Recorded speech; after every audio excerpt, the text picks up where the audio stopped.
Hello all. ఈ యొక్క కారపొడితో PCOS, diabetes, hormonal health, మెనోపాజ్కి ఎంతగానో సహాయపడుతుంది. ఇందులో ఉన్న బెనిఫిట్స్ ఏంటో చూసేద్దాం రండి. ఫ్లాక్స్ సీడ్స్ అనేది ఒక సూపర్ ఫుడ్ అని చెప్పొచ్చు. ఫ్లాక్స్ సీడ్స్లో లిగ్నెన్స్ అంటే ఫైటో ఈస్ట్రోజన్స్ మన బాడీలో ఉన్న ఈస్ట్రోజన్ని చక్కగా బ్యాలెన్స్ చేస్తుంది. ఈస్ట్రోజన్ అండ్ ప్రొజెస్ట్రాన్ బ్యాలెన్స్లో ఉంటే మనకి పీరియడ్స్ రెగ్యులర్గా వస్తాయి, అలాగే ఓవులేషన్ కూడా చక్కగా జరుగుతుంది. ఫ్లాక్స్ సీడ్స్లో ఒమేగా 3 ఫ్యాటీ యాసిడ్స్ ఎక్కువగా ఉండడం ద్వారా మన స్కిన్ అండ్ హెయిర్ హెల్త్ కూడా చాలా మంచిది. ఎవరైతే యాక్నే అండ్ పింపుల్స్తో సఫర్ అవుతున్నారో వాళ్ళ డైలీ డైట్లో ఫ్లాక్స్ సీడ్స్ తీసుకోవడం చాలా మంచిది. చాలా మంది పింపుల్స్ వచ్చినప్పుడు రెడ్నెస్, స్వెల్లింగ్ వస్తూ ఉంటుంది కదా, అలాంటివి కూడా చాలా మటుకు తగ్గించుకోవచ్చు. మన స్కాల్ప్ హెల్త్ కూడా చాలా బాగుంటుందని చెప్పచ్చు. ఫ్లాక్స్ సీడ్స్లో బి విటమిన్స్ ఎక్కువగా ఉంటాయి కాబట్టి ఎక్కువసేపు నీరసం రాకుండా యాక్టివ్గా ఉండడానికి హెల్ప్ అవుతుంది. చాలామందికి మెనోపాజ్లో నైట్ స్వెట్స్, అలాగే బ్లోటింగ్, నిద్ర పట్టకపోవడం ఎక్కువగా చూస్తూ ఉంటాం. అలాంటి వాళ్ళు ఫ్లాక్స్ సీడ్స్ అనేది డైలీ 1 to 2 స్పూన్స్ తీసుకోవడం ద్వారా హెల్త్కి చాలా మంచిది.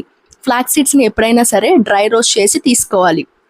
ఎప్పుడు పచ్చిగా అస్సలు తీసుకోకూడదు. అట్లా తీసుకుంటే అందులో ఉన్న న్యూట్రియంట్స్ అనేవి అస్సలు అబ్జార్బ్ కావు. ఫ్లాక్స్ సీడ్స్ అనేవి 1 to 2 మినిట్స్ డ్రై రోస్ట్ చేస్తే సరిపోతుంది. అదే ప్యాన్లో నువ్వులు తీసుకొని 1 to 2 మినిట్స్ డ్రై రోస్ట్ చేసుకోవాలి. అది కొంచెం గోల్డెన్ బ్రౌన్ వచ్చేంత వరకు. నువ్వుల్లో ఈస్ట్రోజన్, ప్రొజెస్ట్రాన్ కూడా చక్కగా బ్యాలెన్స్ చేసే గుణం ఉంటుంది. దీంతోపాటు పీరియడ్స్ కూడా రెగ్యులర్గా వస్తాయి.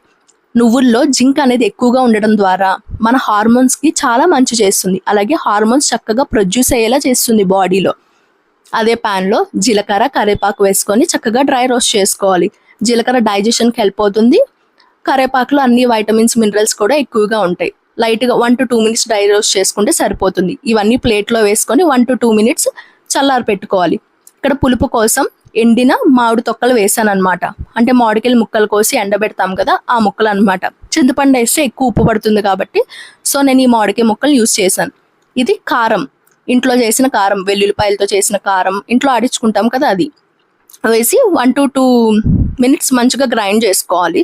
దాంతోపాటు సాల్ట్ యాడ్ చేసుకుంటే సరిపోతుంది. ఒకసారి లాస్ట్లో ఎల్లుల్లిపాయలు యాడ్ చేసుకొని చక్కగా గ్రైండ్ చేసుకుంటే మనకి అవిసెల నువ్వుల కారపొడి చక్కగా తయారవుతుంది.